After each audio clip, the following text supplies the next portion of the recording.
네, 안녕하십니까? 손해평가사 박승입니다. 자, 오늘부터는 손해보험 통칙편에 규정된 법 규정을 살펴보도록 하겠습니다. 오늘 시간에는 665조부터 667조까지의 규정된 법 규정을 하나하나 살펴보도록 하겠습니다. 자, 665조에 손해보험자의 책임 해가지고 손해보험 회사의 책임에 대해서 딱 규정이 나눠놨어요. 뭐 딸랑 한 줄이죠, 그죠? 요 한 줄만 여러분께서 정확하게 이해를 하시면 손해보험이라는 것이 어떤 거구나 하는 것을 기본적으로 알 수가 있을 거예요. 한번 살펴보도록 하겠습니다. 손해보험 계약의 보험자는, 보험회사는 쉽게 말해서 자동차 보험이건 화재보험이건 책임보험이건 보증보험이건 해상보험이건 그런 회사들이지 않습니까? 그죠? 그런 보험회사는 보험사고로 인하여 생길 누구의, 그렇죠, 손해보험은 뭡니까? 보험사고 나면 누구한테 보험금을 지급하죠? 피보험자예요. 그죠? 예, 그러니까 여기에 계약자나 보험수익자가 아닌 피보험자가 딱 여기 있는 거예요. 그래서 여기에 보험계약자의 뭐 이런 식으로 하면 맞다 틀리다 틀린 규정이 되겠습니다. 그래서 여기 피보험자가 있는 거예요. 그죠? 예, 피보험자의 어떤 손해를 보상하느냐 하면 재산상의 손해를 보상할 책임이 있다. 이렇게 되는 겁니다. 그러니까 재산상의 손해가 발생하지 뭡니까? 않는 그런 계약 같은 경우는 뭡니까? 그 계약은 무효로 되겠죠. 그렇죠? 예, 일어날 수 없는 그런 것에 대해서는 무효로 한다 해갖고 우리가 보험계약법 통칙에서 배웠죠. 그죠? 그러니까 대부분 뭐 자동차가 잘못되거나 뭐 선박이 잘못되거나 그리고 운송주인 그 물건이 잘못되거나 뭐 이런 부분이지 않습니까? 우리가 이제 농작물 재해보험에 대해서 손해평가를 하니까 그 농작물 재해보험은 무엇은 피해가 나야 되죠? 그렇죠. 농작물에 피해가 난 것에 대해서 보상할 책임이 있는 겁니다. 누가? NH농협 손해보험이 어떤 사람의 재산상의 손해죠? 그렇죠. 그 농작물에 대해서 소유권을 갖고 있는 피보험자의 재산상의 손해를 보상할 책임이 있다. 이렇게 여러분께서 생각하시면 되겠어요. 그러니까 간단하게 요 법규정만 묻습니다. 깊게 묻지를 않는데 우리는 그래도 앞으로 농작물 재해보험을 공부를 해야 되니까 손해보험이라는 것이 어떤 거구나 하는 것을 하나하나 이렇게 법규정과 관련되는 것이 있으면 같이 이렇게 살펴보도록 하겠습니다. 그래서 이제 그 교재에다가 이렇게 손해보험계약이다 해갖고 제가 이렇게 정리를 해놓은 거 있어요. 간단하게 한번 살펴보도록 하겠습니다.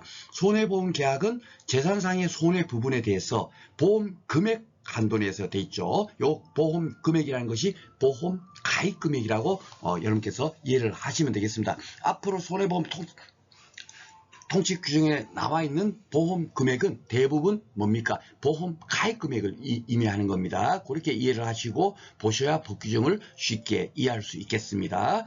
보험 가입 금액의 한도 내에서 실제로 발생한 손해만을 보상하는 그런 제도인데 그것이 결국 뭐냐면 실제 손해, 실손 보상적 성질이라는 게 뭐냐면 실제 손해를 보상하는 성질을 가진다. 그런 의미예요. 그러니까 쉽게 말해서 요 보험 금액의 한도 내 있잖아요. 쉽게 말해서 10억을 보험 가입 금액으로 보험을 가입을 했지만 실제로 피해가 3억만 났다 하면 3억만 지급한다는 얘기예요. 그렇죠? 딱 피해난 부분 그걸 가지고 실손 보상적 성질을 가진다 하는 건데 이 실손 보상적 이 원칙이 너무너무 중요합니다. 이게 가장 중요한 거예요. 그래야 여러분께서 2차 시험 2과목에서 보험금을 산정할 때 보험금을 산정할 때 어떤 기준으로 산정해야 될 거 아니에요. 그렇죠? 그 기준이 뭐냐면 보험 가입 금액 한도 내에서 실제로 발생한 손해만 보험금으로 산정해서 보험금을 지급하는 것이 바로 손해보험이다. 그렇게 생각하면 됩니다. 그래서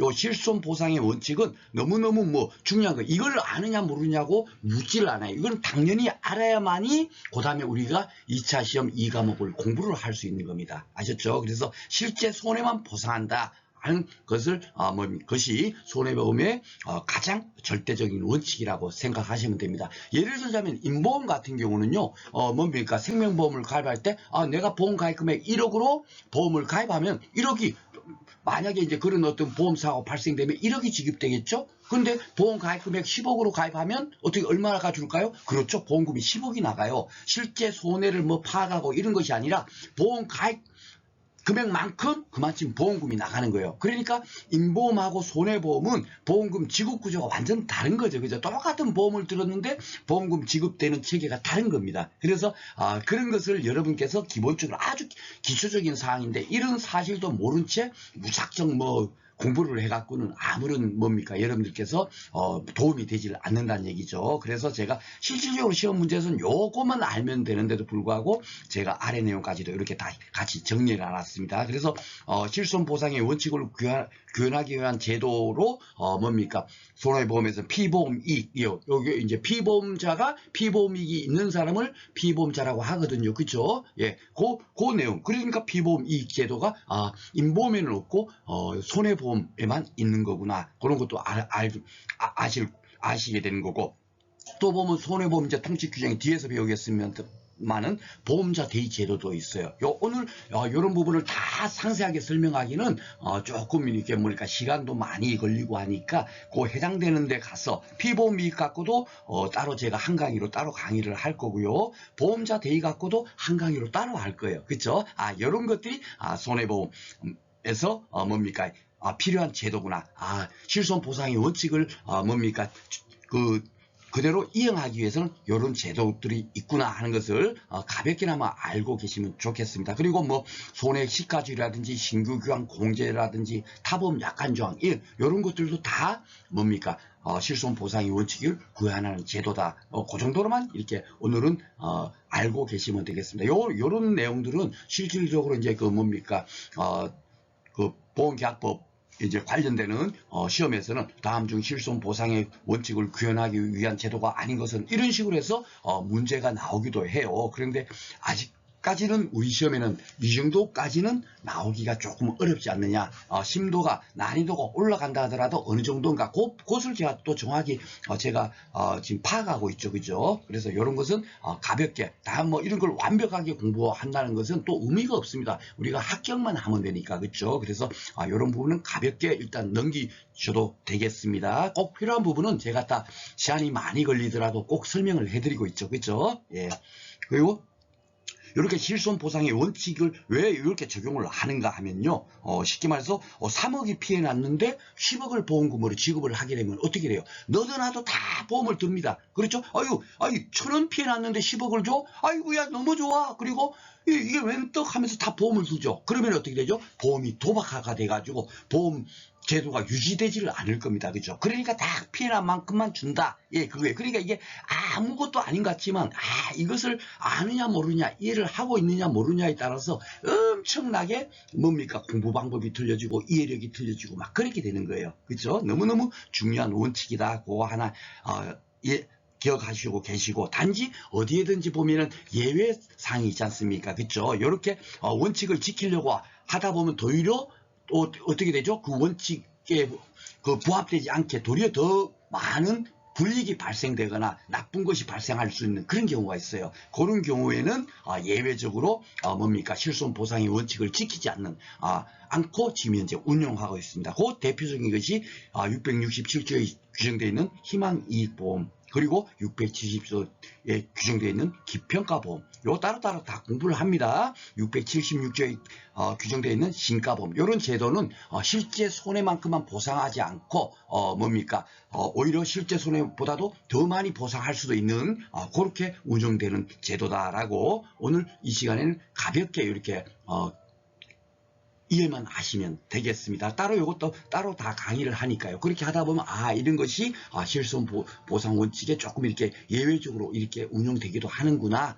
그때 가서 깨달으시면 되겠습니다. 그리고 손해보험의 보상 방식은 이렇게 정하지 않는 거예요. 부정액이라는 게 뭐냐면 아닐부 정하다. 그죠? 정하지 않은 금액을 보상한다 이거예요. 쉽게 말해서 보험 가입 금액을 10억을 들었지만 실제 손해가 1억만 났다면 1억만 지급하죠. 그죠? 그러니까 실제 손해 난 만큼만 지급하니까 정하지 않은 금액을 지급하는 거예요. 그런데 임보험 같은 경우는 어떠냐면요. 임보험은 어떻겠습니까? 예, 정액 보상이에요. 쉽게 말해서 보험 가입 금액 1억 가입하면 만약에 그 보험사고가 발생되면 1억이 지급되는 거고 보험 가입 금액을 10억으로 가입하게 되면 그렇죠. 예, 10억을 지급하는 거예요. 그러니까 딱 정해진 만큼 그 뭡니까 보험금으로 지급하니까 그런 임보험 같은 경우는 정액 보상이죠. 그렇죠? 이거 참고적으로 비교하기 위해서 이렇게 제가 임보험을 넣어놨다라고 생각하시면 되고, 우리는 손해보험의 그 뭡니까 구조만 정확히 이해하시면 되겠습니다. 그리고 여기 이제 보상하고 배상, 여기도 보면 보상할 책임이 있다 있잖아요. 이런 거 글자 한 개. 그 법 규정은요, 뭐 진짜 뭐 할 수 있다, 한다, 이게 엄청 큰 차이라고 제가 말씀드렸죠. 그리고 추정한다, 본다, 이것도 엄청 큰 차이예요. 그렇죠? 법률 효과 면에서. 그 취소한다, 해지한다도 법률 효과 면에서 엄청 큰 차이라는 것을 제가 그 상법 본편 통치 규정에서도 제가 말씀을 드렸죠. 그렇죠? 그러니까 다르고 굉장히 큰 차이입니다. 그런데 여기 우리가 이런 것을 생각하지 않으면 이게 배상할 책임이 있다라고 돼 있는지 보상할 책임이 있다라고 돼 있는지 잘 모르고 이렇게 슥 넘어갈 수가 있어요. 그런데 여기 이제 법에는 보상할 책임이라 그러죠. 배상하다 하는 것은 여러분들도 배상하다 많이 들어봤을 겁니다. 어디서 들어보셨죠? 그렇죠. 야, 손해배상 청구하면 되잖아. 뭐 이렇게 할 때, 그럴 때 손해배상할 때, 그럴 때 이제 배상이 들어가는 거고, 여기서는 왜 보상이 들어가게 되냐면, 여기는 잘 봐보세요. 적법 행위로 인한 책임이거나 무과실에도 책임지는 거. 그럴 때는 보상이라는 걸 쓰고, 배상이라는 용어를 쓸 때는 어떻게 되죠? 예, 불법행위라든지 뭡니까 고의라든지 또 중대한 과실이라든지 이런 행위에 대해서 만약에 뭡니까 그 손해배상 청구해라 할 때, 그럴 때 이제 손해보상 청구하라는 게 아니고 손해배상을 청구하라, 뭐 이런 식으로 쓴다 하는 점만 가볍게 이해하시면 되겠습니다. 오늘 법규정 요거 쉽죠? 미리 앞에서 우리가 손해보험에 대한 것을 다 알았으니까, 그죠? 요게 이제 보험계약에 의해서 뭡니까 사람의 생명, 신체나 재산상의 손해에 대해서 불확정한 위험을 뭡니까 위험을 보장하고, 만약에 그런 사고가 났을 때는 보험자는 뭡니까 그 금전적인 손해에 대해서 배상을 하도록 그렇게 돼 있는 것이 뭡니까 그 보험계약에 의였잖아요. 그렇죠? 그 중에서 이제 손해보험만이니까 뭡니까 사람의 생명, 신체 이런 부분이 없는 거예요. 오직 재산상의 손해만 있는 겁니다. 그렇죠? 이렇게 요 정도만 여러분께서 정확하게 기억을 하시고, 요게 이제 계약자의 재산상 손해다 하면 틀렸다. 그 지문은 틀렸다. 그 정도까지 공부를 하시면 되겠습니다. 자, 그리고 이제 중요한 게 뭐냐면 이제 보험 가액과 보험 가액금. 이것은 여러분들 진짜 이것을 모르고 대부분 공부를 하기 때문에 2차 시험 2과목이 금년에도 보니까 평균 점수가 20점이 안 돼요. 그리고 뭡니까 40점을 맞지 못한 분들이 100명 중에 86명이 40점도 맞지 못하는 거예요. 그러니까 그분들이 공부를 안 하고 시험을 봤을 리는 없잖아요. 근데 어떻게 평균 점수가 20점이 안 되지? 의아하죠. 예, 왜냐하면 이런 것들도 생각하지 않은 상태에서 무작정 단편적인 지식만 공부를 하니까 그런 거예요. 예, 손해보험에 우리가 농작물재해보험이 손해보험이라면 그 손해보험이 어떻게 이루어졌는지 그 이치를 아는 상태에서 공부를 해야 이해가 되고 문제를 풀 수 있는데, 이런 것을 전혀 생각하지 않고 무작정 단편적으로 그냥 뭡니까 책에 기술된 그 용어 그대로 그냥 이게 왜 이렇게 되는지도 모르고 그냥 무작정 공부를 하니까 뭡니까 2차 시험이 어렵구나 하는 겁니다. 사실은 이래도 공부를 당연히 알아야 됨에도 불구하고 알지 못해서 그런 거다라고 제가 말씀드리겠습니다. 그래서 너무너무 중요한 거예요. 이거는. 근데 중요하다 해서 어려운 게 없습니다. 이게 어떤 의미냐면 보험 가입이란 건 뭐냐면요. 실제 말해서 여러분께서 이제 뭐 건물을 화재보험을 가입한다 치면 그 건물이 가치가 얼마인지를 파악을 해가지고 그 가치 한도 내에서 보험 가입을 할 수 있을 거 아닙니까? 실손 보상의 원칙. 우리 바로 직전 슬라이드에서 그게 아무것도 아닌 것 같지만 그것이 당연하게 이거 뭡니까? 다 적용되는 거예요. 쉽게 말해서 건물이 10억인데 보험 가입을 20억을 했다. 있을 수 있겠습니까? 없겠습니까? 안 되는 거예요. 그렇죠? 예, 10억 한도 내에서 보험을 가입을 하는 겁니다. 그래서 뭡니까? 보험의 목적에 대해서 현재 가치가 얼마인가 그걸 파악한 값이 결국 뭡니까? 그게 바로 보험 가액이에요. 그래서 제가 앞에서 그 피보험자 얘기하면서 여러분들한테 막 피보험자에 대해서 어렵게 설명하지 않고 간단하게 제가 설명한 것이 있는데 그것이 뭐냐면 피보험익이 있는 사람을 피보험자라고 한다. 제가 그렇게 여러분들한테 안내드렸을 겁니다. 그죠? 피보험, 보험사고를 피격하다 할 때 피자니까 당했을 때 뭡니까? 그 피해볼 수 있는 경제적인 이익이 얼마인가? 예, 그것이 피보험 이익이에요. 그 피보험 이익을 가지고 있는 사람이 결국 뭡니까? 소유권자란 말이에요. 그죠? 점유권자고. 그런 사람들이 피보험자가 된다라고 말씀을 드렸죠. 그죠? 그러니까 여기서 보험가액이라는 게 결국은 보험의 목적의 가치, 그 경제적 가치가 얼마인가? 그것이 바로 보험가액이다. 이렇게 생각하면 됩니다. 이걸 갖고 뭐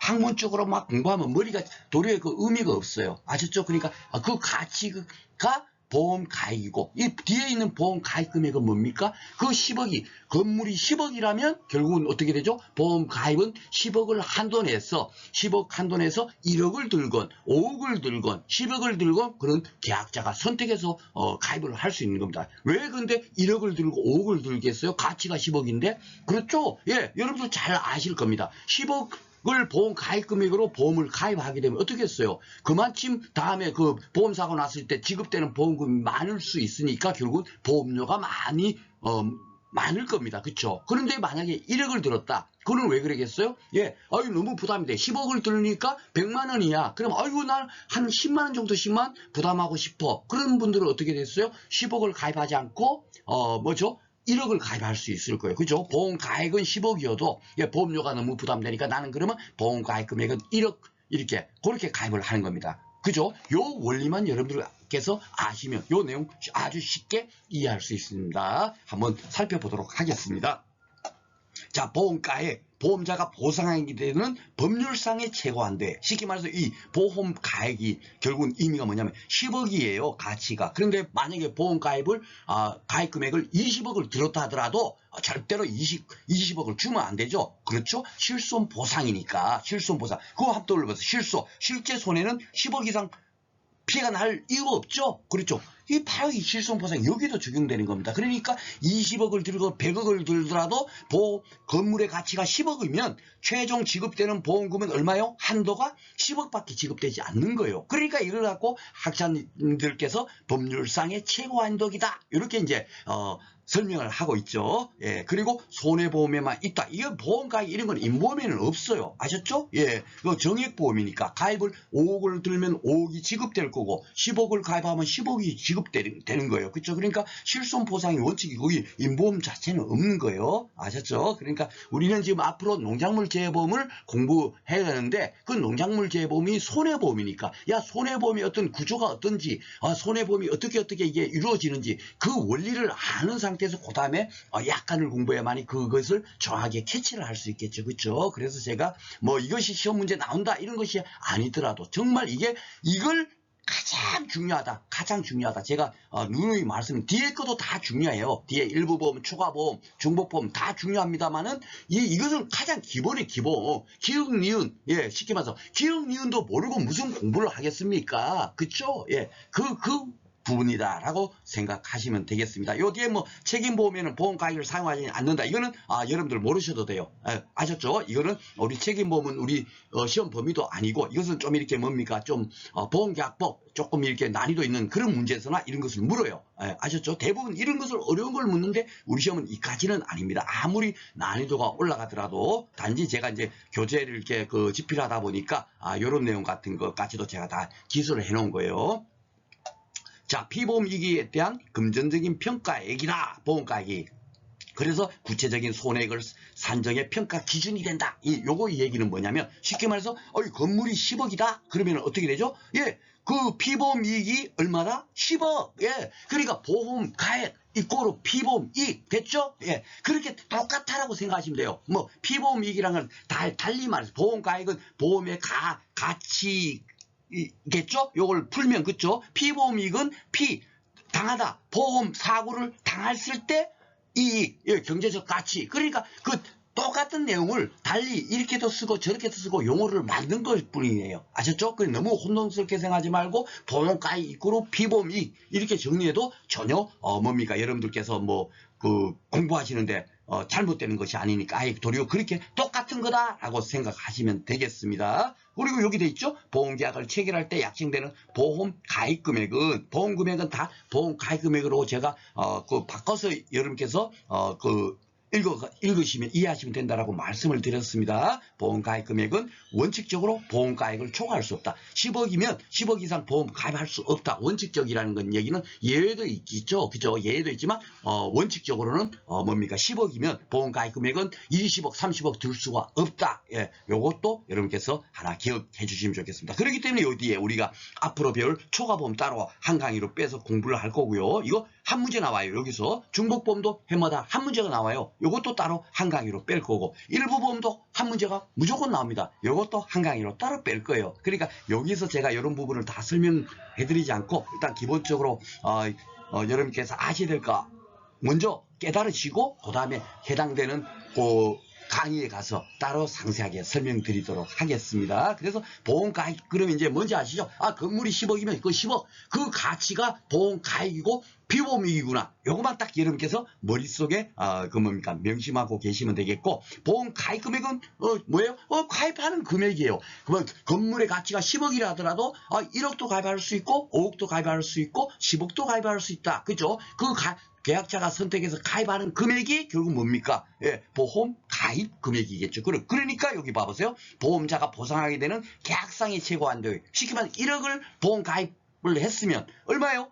보험회사는 1억만 지급하면 되죠. 최고 한도가. 그쵸? 5억을 보험 가입금으로 가입한 그 계약에 대해서는 최고 한도가 얼마요? 지급되는 보험금 최고 한도 5억. 그죠? 그럼 만약에 10억을 보험 가입했으면 최고 한도가 얼마요? 10억인 거예요. 단지 그 10억을 전부 주진 않죠. 왜? 왜냐면 실손 보상의 원칙이 적용되니까 그 10억을 가입했지만 실제로 1억만 피해났다면 1억만 지급하는 거겠죠. 그쵸? 예, 바로 손해보험의 구조는 바로 그런 거다. 이게 뭐 학문적으로 해갖고 뭐 책에 있는 거 달달달달 외우고 그럴 필요 없어요. 제가 지금 하는 그 얘기만 여러분께서 정확하게 머릿속에 이해를 하시면 되겠습니다. 그리고 요 뒤에 보면 보상 책임 한도를 결정하고, 예, 최고 한도니까, 그죠? 예, 5억 하면 5억을 가입하면 5억을 최고 한도로 해서 지급되는 거니까 최고 한도를 결정하고 이렇게 되는 거예요. 학문적으로는 보험료 산출하는 기준이 된다? 그렇죠. 쉽게 말해서 10억을 보험 가입하게 되면 보험료는 어떻게 되죠? 만약에 100만 원이라면 1억을 가입했다? 얼마겠습니까, 여러분? 그렇죠. 10만 원이 될 겁니다. 10분의 1만 보험 가입했으니까. 그렇죠. 예, 그러니까 보험료를 산출하는 기준이 될 거예요. 보험 가입 금액이. 그죠? 10억은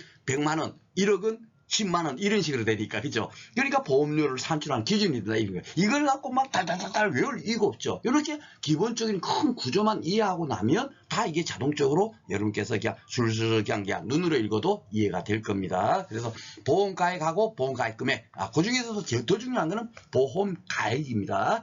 가액. 항상 보험 가액이 없으면, 이것이 평가되지 않으면 손해보험은 있을 수가 없어요. 왜냐하면 보험 가액을 기준으로 해갖고 보험을 가입을 하는데 이것이 평가되지 않으면 손해보험 계약이 이루어질 수 없죠. 그죠? 그러니까 너무너무 중요한 거예요. 그런데 이거를 아무 생각 없이 우리가 무시하고 공부를 하니까 공부가 이제 2차 공부가 어려운 겁니다. 그러니까 보험 가액을 또 어떻게 정하나 하는 것도 또 따로 제가 한 강의로 또 빼요. 아셨죠? 그러니까 전혀 걱정하지 마시고 해당되는 기출문제 풀어보면 그는 쉽게 껌딱지를 풀리고, 우리가 실제로 2차 시험 공부에 진짜 필요한 내용만, 우리가 보험의 전부를 다 공부하는 게 아닙니다. 2차 시험에 필요한 아주 진짜 필수적인 지식만 먼저 여기서 우리가 손해보험 통칙을 공부를 하면서 이해를 할 수 있도록 제가 강의를 진행하도록 하겠습니다.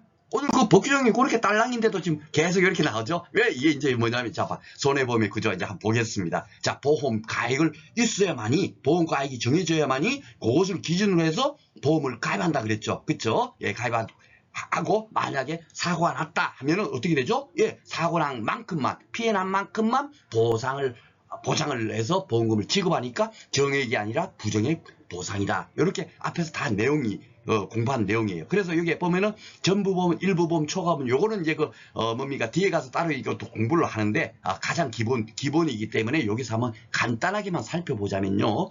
보험 가액이 만약에 10억이다. 10억인데 10억을 들었어. 그러면 이런 거는 전부보험인 거예요. 그죠? 전부 다 들었으니까. 근데 보험 가액이, 그 건물의 가치가 10억인데 5억만 들었어? 그러면 어떻게 되죠? 일부만 든 거잖아요. 10억을 다 들지 않았죠. 그러니까 그걸 갖고 일부보험이라고 하는 거예요. 그러니까 일부보험 우리 따로 한 강의 공부한다 그랬죠. 초과보험도 따로 이렇게 한 강의를 빼서 공부한다 그랬는데, 일부보험에 대한 규정이 그러면 만약에 10억인데 5억만 들었을 때는 어떻게 하느냐? 그걸 갖고 이제 손해보험 통칙 법규정에 또 이렇게 기술돼 있겠죠. 그쵸?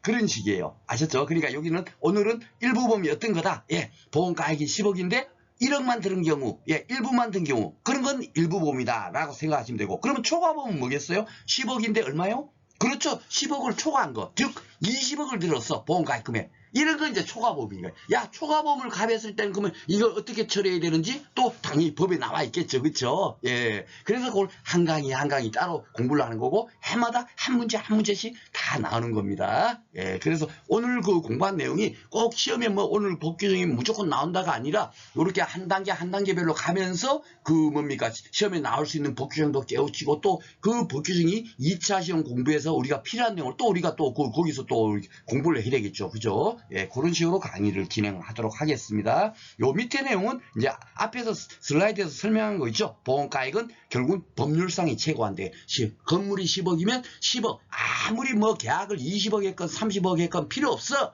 어떻게 되죠? 그렇죠. 법률상으로는 보험회사는 10억을 한도로만 보험금이 지급된다. 그러니까 그 기준이 뭐다? 보험가액이다. 이거고요. 보험가액 금액은 만약에 10억짜리 건물에 5억을 들었다 하면 5억만큼, 5억이 최고예요. 최고로 뭐 10억 피해 나더라도 10억을 주질 않겠죠. 왜냐면 5억만 가입했으니까. 그렇죠? 그러니까 그 5억만 지급한다. 그러니까 요거는 계약상으로 최고 한도액이 되는 겁니다. 그렇죠? 계약을 만약 1억 했다 그러면 1억 이상은 절대로 보험금 지급하면 안 되죠.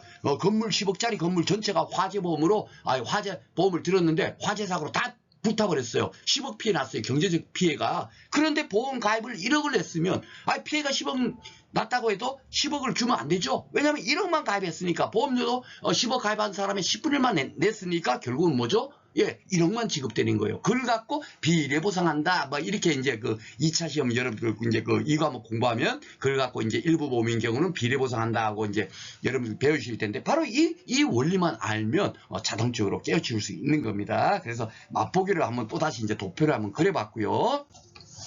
자, 그리고 이제 두 번째 이제 법 규정은 손해보험 증권 해갖고, 증권이 우리가 앞에서 그 보험계약법 통칭에서 봤으면 알지만 크게 중요하지 않았어요. 그죠? 그 증권 없다고 해서 절대로 뭐 보험금이 지급되지 않는 것도 아니고, 그쵸? 예, 하나의 요식행위입니다. 그런데 이제, 법 규정에는 그래도, 야, 증권에는 어떤 내용이 꼭 기재돼야 된다 하고 이제 또 이렇게 또 뭡니까? 예.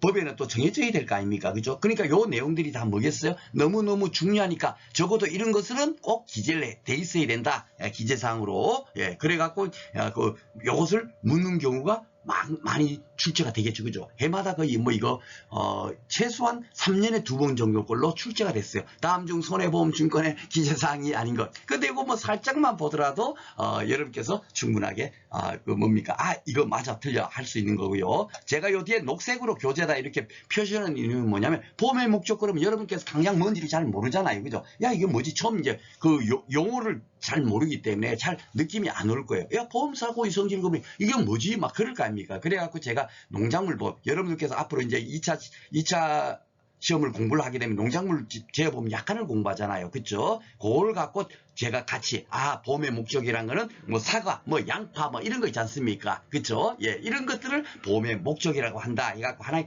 예시로 옆에 적어 놓은 거예요. 이해를 시키려고. 그리고 보험사고의 성질. 보험사고는 어떤 거냐? 농작물 제어보험은 뭡니까? 모든 것을 다 보장해주지 않죠. 그죠? 예, 그 보험계약마다 어떤, 우리는 요것만 보장해 줄 거야 하고 약관에 다 기재돼 있어요. 그러니까 그 어떤 사고에 대해서 보상을 해주느냐 하는 것을 증권에다 기재돼 있어야겠죠. 그런데 농작물 제보험은 자연재해, 조수해, 화재 요것만 보장을 해주거든요. 예, 그러니까 이런 것들이 보험 사고의 성질이라고 하는구나. 그렇게 아시면 되고, 보험 금액은 제가 앞에서도 또 말씀드렸지만 보험 가입 금액을 이렇게 또 보험 금액이라고 해요. 꼭 시급되는 보험금 그런 의미처럼 이렇게 용어를 쓰더라고요. 예, 두 가지를 혼용해서 쓰고 있어요. 그런데 여기서는 지급되는 보험금이 얼마인지를 어떻게 알아요? 실손 보상의 원칙인데, 그죠? 3억이 피해 나면 3억을 주고 1억이 피해 나면 1억을 줄 텐데 어떻게 미리 증권에다가 얼마인지를 어떻게 알고 사고 얼마나 할지 어떻게 알고 그걸 금액을 여기다가 기재할 수 있겠습니까? 그죠? 그게 아니고 보험 가입 금액. 그러니까 10억짜리 보험 가입이 10억이다 하더라도 나는 10억 들었어, 5억 들었어, 3억 들었어, 1억 들었어 하는 그 보험 가입 금액을 증권에다 기재 당연히 해야 될 거고요. 보험료 너무 중요하지 않습니까? 그죠? 그리고 보험료와 그 지급 방법. 야, 어떻게 연납으로 한다, 일신 분납으로 한다, 월납으로 한다든가 이런 그 지급 방법 같은 것들도 증권에 기재되어 있을 거고, 보험 기간이 너무너무 중요하죠. 언제부터 책임진다, 언제까지 책임진다. 그것이 시기와 종기거든요. 예, 그러니까 그런 것도 증권에 당연히 기재해 해야 된다 하는 거예요. 여기 내용이. 그리고 무효와 실권의 사유라는 건 뭐냐면 무효라는 건 어떨 때 무효가 된다. 실권은 뭐겠죠? 권리가 잃어버린다는 거니까. 그죠? 예, 권리를 잃어버리는 그런 사유 같은 거는 어떻게 된다. 왜냐하면 청구권이 결국은 권리의 소멸시효가 똑같잖아요. 쉽게 말해서 보험금 청구권은 얼마다? 3년이잖아요. 그죠? 그러니까 3년이 지나서 아무리 보험금을 청구하더라도 그것은 보험금이 지급된다 안 된다? 안 된다. 왜냐하면 권리가 상실됐기 때문에. 그죠? 그러니까 그런 내용들이 다 이렇게 뭡니까? 그 증권에다가 기재되어 있다는 얘기예요. 그리고 계약자, 피보험자의 주소와 성명, 상호 이런 것도 당연히 증권에 기재해야 된다는 겁니다. 근데 그리고 또 하나 보험계약의 연료를 또 하고 보험증권의 작성지 어디서 작성했느냐 그리고 작성했느냐 이런 것들을 증권에 기재해야 된다라고 이제 법에 규정되어 있는 겁니다. 그래서 문제가 나온다면 결국 뭐겠어요? 아닌 거 몇 가지만 딱 우리가 유념하면 되겠죠. 예, 그래서 그것을 주로 이제 많이 바꾸는 부분이 뭐냐면 여기 보면 보험계약자 피보험자잖아요. 근데 손해보험에는 보험 수익자가 나와야 안 나요? 여러분들 또 깜빡하셨죠? 그렇죠. 우리가 오늘부터 공부하는 손해보험에는 보험 수익자가 나올 수가 없어요. 그렇죠? 그러니까 보험 수익자의 뭐 주소와 성명, 상호 이렇게 나오면 맞다 틀리다? 틀리다. 그죠? 예, 항상 그러니까 딱 문제를 보면서 야 이게 이렇게 나왔을 거야 하는 것을 여러분께서 캐치할 수 있을 겁니다. 그죠? 예, 그렇게 해서 보시면 되겠고 또 하나는 뭐냐면 여기에 보면 주소, 성명, 상호만 이렇게 안내하도록 돼 있는데 뭘로 돼 있냐면 주민등록번호 막 이런 식으로 돼 있어요. 그런데 요즘 주민등록번호는 어떻습니까? 예, 그거 함부로 공개하면 안 되잖아요. 개인정보 처리법 뭐 이런 식으로 해가 보호법 해가지고 굉장히 그 함부로 요새 안 하죠. 이력서 쓸 때도 주민등록번호 기재 안 하고 요새 이력서를 제출하고 그러지 않습니까? 그죠? 그러니까 당연하게 증권에도 주민등록번호 같은 게 기재되면 된다 안 된다? 안 된다는 거죠. 그렇죠? 예, 그렇게 여러분께서 틀리게 되는 것이 그런 것이 답이겠구나 생각 미리 예측을 하고 공부하면 돼요. 그래서 제가 여기다 돼 있죠. 보험 수익자 뭐 이렇게 나오면 벌써 틀리다. 예, 그리고 계약자 피보험자의 주민등록번호 이런 것을 다음 중 기재사항 중 틀린 것을 고르세요 하면은 이런 것들이 나오면 틀렸구나 그렇게 생각하시면 되겠습니다. 요거는 뭐 우리가 문제를 풀기 1차 시험 문제를 풀기 한 정도만 우리가 알고 있으면 되겠습니다. 자, 그리고 667조 상실이익 등의 불산입 이렇게 돼 있는데 요것은 단독으로는 문제는 절대로 안 나와요. 절대로 안 나오는데 1회부터 10회까지 이 법 규정이 사용되지 않은 뭡니까?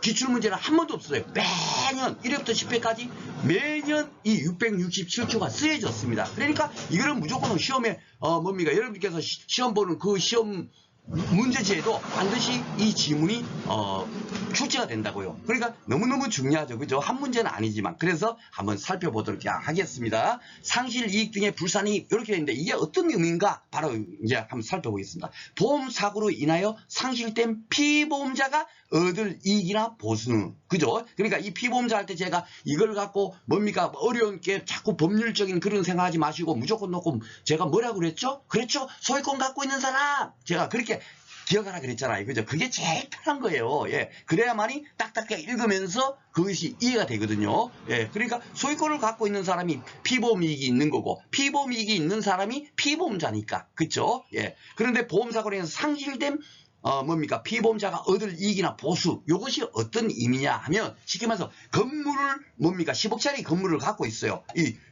피보험자가. 그렇죠? 예, 소유권을 갖고 있는 사람이 피보험 이익이 있으니까, 예, 건물주가 피보험자가 되는 겁니다. 그죠? 예, 그 피보험자 10억인데, 중요한 게 어떤 보험사고가 났어요. 예, 화재보험을 들었는데, 5억이 피해 났습니다. 건물이 불이 나가지고. 그러면 어떻게 되죠?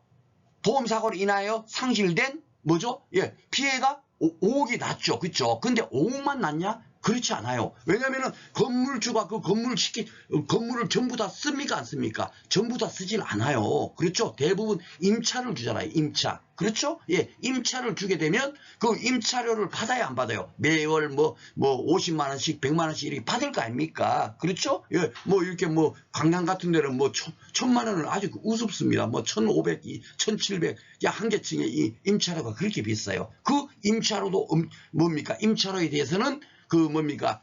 그 보험금으로 지급해야 되나 안 해야 되나? 그것을 법에다 이렇게 정해놓은 거예요. 그게 논란의 소지가 많이 있지 않습니까? 법에다 정해놓지 않으면. 그쵸? 그러다 보니까 딱 정해놓은 거예요. 자, 한번 보겠습니다. 당사자 간에 다른 약정이 없으면 이제는 제 강의 듣는 분들은 이것이 눈에 톡톡 보일 겁니다. 교재에도 일부러 제가 요렇게 다른 약정이 없으면은 보라색으로 제가 다 해놨어요. 여러분들께서 예, 이렇게 뭐랄까 또 여기 있구나. 그럼 이거는 임의기준이라는 얘기죠. 그렇죠? 즉 뭐죠? 다른 약정이 있으면 다른 약정을 따르는 거예요. 이걸 적용하지 않고 그렇죠? 근데 다른 약정이 없으면 어떻게 한다고요? 예, 약정이 없을 때는 무조건 놓고 이렇게 해야 된다는 거죠. 그렇죠? 보험회사가 보상할 손해액에 산입하지 아니한다. 이 얘기는 뭐냐면 쉽게 말해서 5억이 건물이 5억이 피해가 나고 임차로 못 받은 것이 한 개 층마다 만약에 200만 원이야. 5개 층이 만약에 이번에 화재 사고로 피해를 입어갖고 임차료의 부분이 1000만 원이 피해가 났어요. 예. 그죠? 원래 그 보험사가 화재 사고만 안 났으면 그 1000만 원이 매달 들어오는 건데 불이 타버림으로 인해서 1000만 원이 못 들어오는 거잖아요. 그쵸? 그쵸? 그 이익이 바로 뭡니까? 상실 이익이라고 하는 게 피보험자가 얻을 이익이나 보수, 요게 바로 그 1000만 원 임차료라고 생각하시면 되겠습니다. 아셨죠? 그러니까 그 1000만 원에 대해서는 결국은 법에서 어떻게 규정되어 있어요? 예.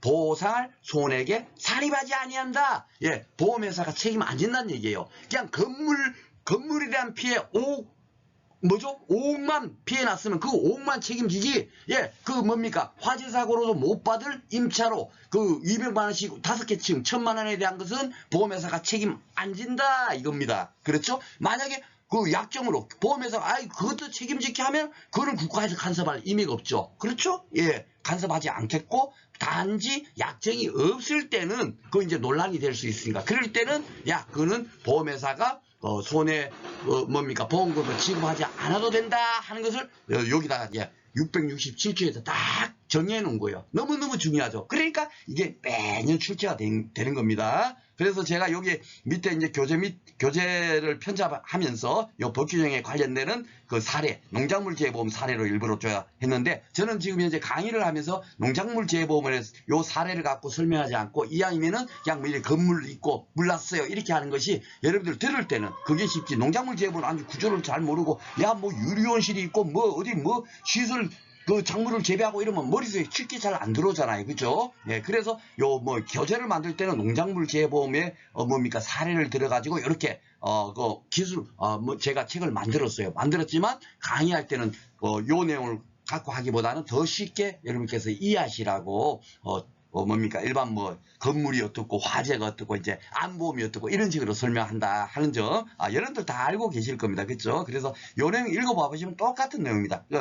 임차료 100만 원은 손해액에 포함하지 않는다는 의미. 그죠? 그러니까 다른 약정이 없으면 그대로 외우십시오. 요거 우리가 앞에서 전쟁 위험 등 그런 것도 있잖아요. 그럴 때 위험으로 인한 그 보험 사고에 대해서는 당사자 간에 다른 약정이 없으면 보험회사가 책임지지 않는다 하고 우리 앞에서 그대로 나온 걸 배웠었죠. 그죠? 예, 이것도 똑같아요. 다른 약정이 없으면 보험자가 보상할 손해액에 산입하지 아니한다. 요 그대로 다 여러분께서 또 기억을 해주십시오. 매년 나오는 거니까 그대로 그냥 여러분께서 기억만 하시면 되겠습니다. 아셨죠? 산입한다 그럼 맞다 틀리다? 틀리다. 예, 그거만 명심하시면 되겠습니다. 자, 그러면 문제 한번 풀어보도록 하겠습니다. 8회 때 나온 거 한번 이렇게 간단한 거 나오는 거예요. 무슨 뭐 이해하고 보험 가입 또 이런 거 잘 안 나오죠, 그렇죠? 예, 그냥 법에 있는 거 아주 그냥 뭐 형식적인 걸로 나옵니다. 그러니까 깊게 공부를 안 한 거예요. 그냥 법 규정 그대로만 그냥 공부를 하고 하니까 제가 오늘 38분이 흘렀는데 실질적으로 여러분들 1차 시험에 필요한 공부는 거의 없죠, 그렇죠? 예, 한번 보겠습니다. 증권의 기재는 상으로 옳은 것은 몇 개인가? 수익자 손해보험인데 수익자가 있어요 없어요? 벌써 이게 아니잖아요. 그쵸? 틀린 거고 무효사유 중요하니까 있어야 될 거고 보험사고의 성질도 당연하게 요게 지금 보험사고의 성질이 뭐라 그랬죠? 농작물 재해보험으로 따지면 그렇죠. 자연재해, 조수해, 화재. 여러분들 자연재해, 조수해, 화재는 지금이라도 공부를 해놓으세요. 이거는 당연하게 이걸 뭐 묻지는 않아요. 2차 시험에서 그 뭡니까 그 농작물 재해보험에서 보상하는 재해가 뭐냐 뭐 이렇게 뭐 보험사고 보상하는 그 보험사고가 뭐냐 이렇게 묻지를 않아요. 그런데 이 자연재해 조수의 화재를 보상한다는 이 내용조차를 모르고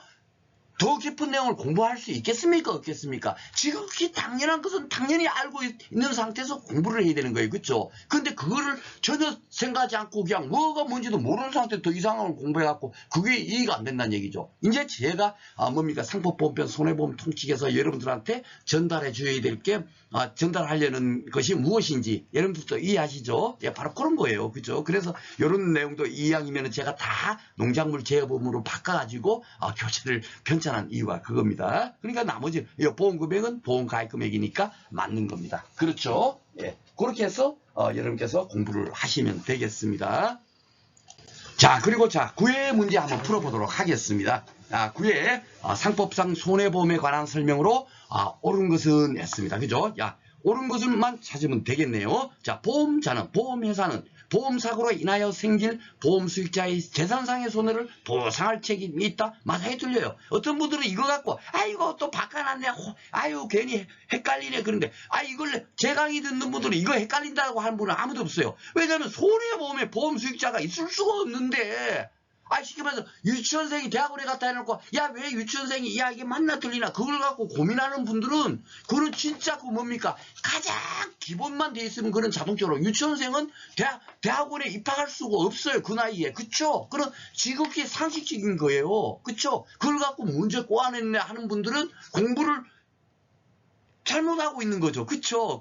그렇게 딱 얘기하는 순간, 이분은, 공부하는 수준이 이렇구나. 대망 평가가 되네. 그리고 말 한마디에. 그렇죠? 우리 제 강의 듣는 분들은 절대로, 문제 꼬아놓은 게 많으니까 그런 거 조심해야 돼. 이런 얘기, 안 나오기를 제가 안 나올 거라고 저는 믿습니다. 그러니까 벌써 이게는 틀린 거죠. 그쵸? 예. 손해보험이 무슨 보험 수익자가 있어요. 그쵸? 예. 틀렸고. 2번, 보험사고로 인하여 상실된 피보험자가 얻을 이익이나 보수는, 이거 매년 나온다고 무조건 나온다 했는데, 이제 나왔네. 그쵸? 예. 이게 또 다른 데서 써 있어요. 제가 오늘 여기서는 이렇게 돼 있지만, 다른데 1회, 2회, 3회, 4회, 5회, 6회, 7회 보면, 어디 인게 있어도 법규정이 인게 있습니다. 예, 보수는 보험자가 보상할 손해에게 산입하지 아니한다. 그런데 여기는 산입한다. 그랬으니까 틀렸네. 그쵸? 예. 매년 나오니까 이건 그냥 한 번만 딱 해놓으면 그냥 끝나는 겁니다. 3번, 대리인. 요 대리인 봐보시면 이렇게 대리인에 관계되는 건 뭐예요? 보험계약법 통치 규정이잖아요. 앞에서 배웠잖아요. 우리가 한 5강쯤에서 배웠을 거예요. 그죠? 그 내용이 이렇게 같이 낑겨 있는 겁니다. 옛날에는 한 개 법규정이 있으면 그거가 관련된 것만 물었는데 지금은 이쪽 저쪽 거 다 낑겨 넣어요. 그러니까 이해를 하지 않으면 도리어 이렇게 공부하기가 점점 어려워지고 문제풀이가 어려워지는 겁니다. 보겠습니다. 대리인에 의하여 손해보험계약을 체결한 경우에는 대리인이 한 사유는 본인이 한 것과 동일한 것으로 한다. 그런데 여기는 할 수 없다. 말도 안 되죠. 대리인 이꼬르 본인.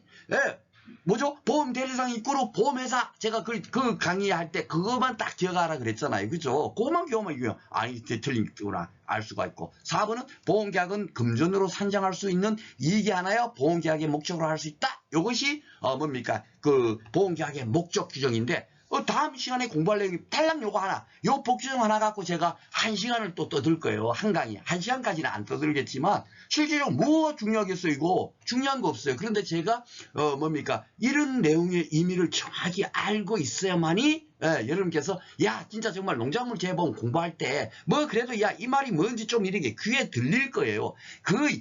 안 그러면 제가 이걸 갖고 말라고, 이거 읽어봐보면 몇 차인데 안 되지 않습니까? 이걸 갖고 30분을 떠든다? 말도 안 되죠? 제가 바보입니까? 그만큼 중요하니까 여러분들이 알아야 될 내용이 있으니까 요 법규정 하나 갖고 다음 시간에 한 강의로 따로 빼놔서 강의를 진행한다는 얘기예요. 요것이 뭐냐면 결국 한마디로 얘기하면 요게 피보험 이익을 정해 놓은 거예요. 그 내용 그대로입니다. 이거는 법규정 있는 그대로니까 옳은 것입니까? 틀린 겁니까? 옳은 거예요. 그죠? 근데 다음 시간에 공부하는 건데, 제가 여기서, 집어넣은 것은 다른 부분 때문에 이런 것들이 같이 이렇게 포함되어 있다 보니까 오늘 여기서 풀어보겠습니다. 그래서 4번은 맞다. 요 다음 시간에, 제가 공부를, 같이 이렇게 살펴보도록 하겠습니다. 자, 그리고 10회 때는 어떻게 나왔는가 보겠습니다. 10회니까 금년이죠. 상법상 보험 계약 관계자에 관한 설명으로 옳지 않은 것은 했습니다. 근데 항상 제가 그 오리엔테이션에서 말했지만 무조건 넣고 예, 보험 계약 어쩌고 저쩌고 이렇게 나오지 않아요. 무조건 그 손해보험으로 나온다니까요. 아시죠? 예, 그러니까 손해보험의 구조만 정확히 아시면 되겠습니다. 제가 그러니까 저는 항상 학습 공부를 하면 현재 문제가 이렇게 나오고 있고 어디까지 공부해야 되는가 그거를 제일 먼저 평가를 해요. 그래갖고 아무 생각 없이 뭐가 어떻게 나온지도 모르고 무조건 넣고 야 인보험은 어떻고 손해보험은 어떻고 공부 열심히 해나 보면 도리어 혼선만 옵니다. 그렇죠? 우리는 인보험에 이응자도 안 나와요. 우리 시험에는. 그렇기 때문에 손해보험 구조만 정확히 기억하면 문제 풀기 훨씬 수월하잖아요. 그렇죠? 예, 그래서 뭡니까? 제가 그 오리엔테이션 시안을 마련한 이유도 바로 그겁니다. 자, 보겠습니다. 옳지 않은 거, 틀린 걸 찾는 거네요. 자, 손해보험의 보험자는, 보험회사는 보험사가 발생한 경우 보험금 지급. 당연하죠.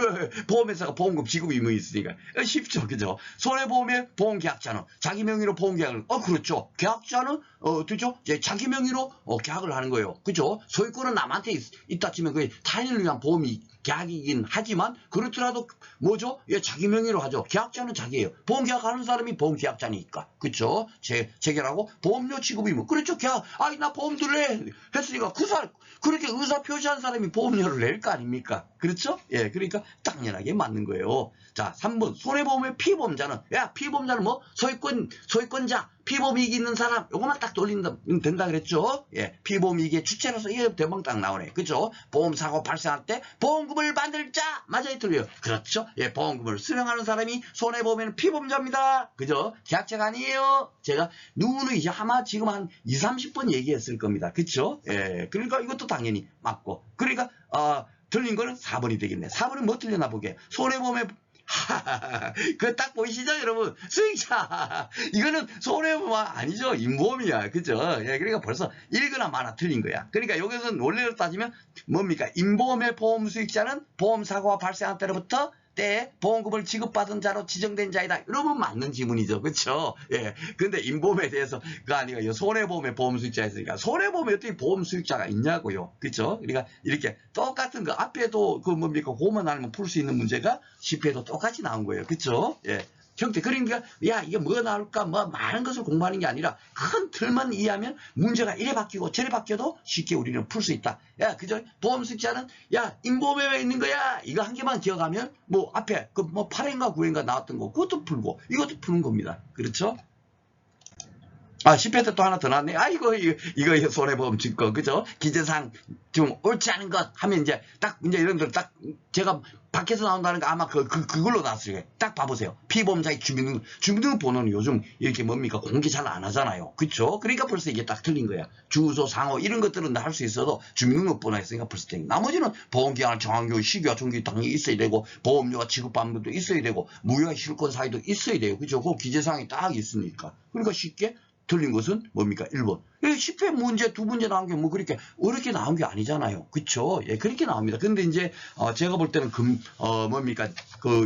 11회 때는 분명히 난이도가 올라간다. 그래서 이번에 제 강의를 들었던 분들하고 안 들었던 분들하고 진짜로 이번에 확연히 차이가 날 겁니다. 제가 다른 거 몰라도 이런 촉이 굉장히 하여튼 발달돼 있어요. 제가 머리도 나쁘고 제 뭡니까?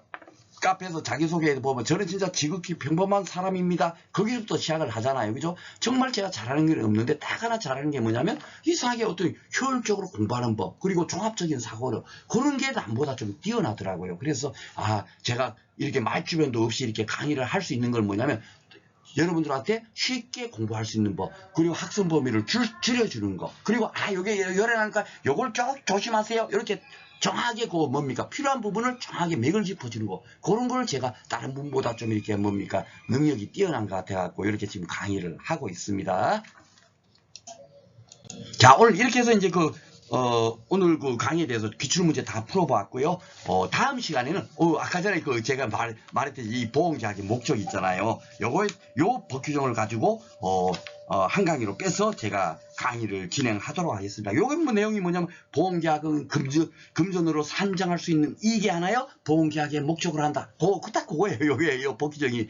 그러니까, 교재도 49면 딱 하나만 실려 있잖아요. 그죠? 그런데 여러분들한테 필요한 내용이 좀 많이 있어요. 2차 공부하기 전에 적어도 이런 것들은 당연히 아니에요. 제가 뭡니까?